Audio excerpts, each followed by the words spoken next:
Je voulais annoncer 7h, 9h demain matin, une matinale spéciale sur Europe 1 avec Nikos Aliagas, nos envoyés spéciaux, toutes nos équipes mobilisées.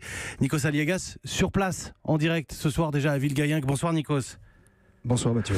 Nikos, vous êtes arrivé il y a quelques minutes, quelques heures et déjà ça vous a sauté aux yeux évidemment, la dégradation de Villegayenque.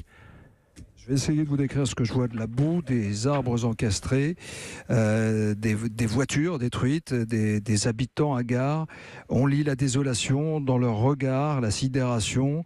La crue est montée rapidement, m'ont-ils dit, entre 2h et 3h du matin. Ils ne s'y attendaient pas, disait une habitante tout à l'heure. Elle était descendue dans son salon un peu par hasard. Elle était un peu insomniaque. Elle a vu l'eau qui est arrivée, qui est arrivée de façon pernicieuse, m'a-t-elle dit, et silencieuse.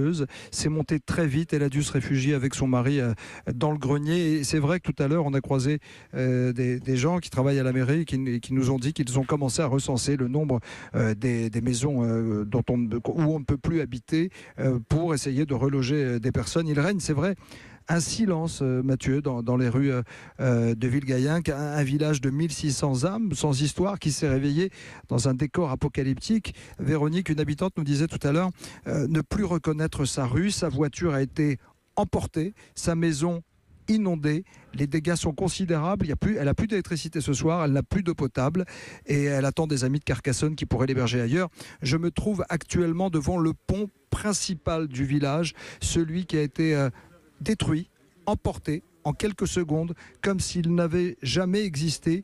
Il reliait la route qui mène à Cuxac-Cavardès. De l'autre côté de la rive, il ne reste qu'un hôtel-restaurant-bar dévasté, des morceaux de béton, des planches de parquet à même le sol, et puis voilà, des images d'albums de famille, des photos, des livres, la vie des gens comme ça, dispersés en quelques secondes dans les rues du village. On croise évidemment des pompiers, il y a eu 200 sapeurs-pompiers dans la région. On dénombre, et vous l'avez dit dans les éditions, 2 victimes, 2 personnes mortes, dont une dame assez âgée qui était l'ancienne bouchère, m'a-t-on dit, et puis une autre personne qui est toujours portée disparue. Et on a vu aussi Brandon, 24 ans, un soldat qui a pris sa permission.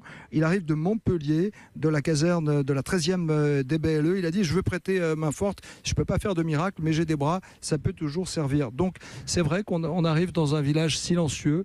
Il ne s'attendait pas à vivre ce scénario, ce cataclysme, et maintenant il reste tout à reconstruire et à retrouver un semblant de vie et de normalité le lendemain. Voilà, merci. Le jour d'après. Merci Nico, je vous laisse évidemment travailler. Nos auditeurs vous retrouvent demain matin juste avant 7h pour une matinale spéciale sur Europe 1. On ressent aussi beaucoup d'émotions dans votre voix, Nikos, à Villegayenque ce soir. Merci beaucoup, merci, et à demain matin pour tous nos auditeurs. Je sais que en l'occurrence, il y a beaucoup de choses à faire maintenant, de la solidarité, de la reconstruction.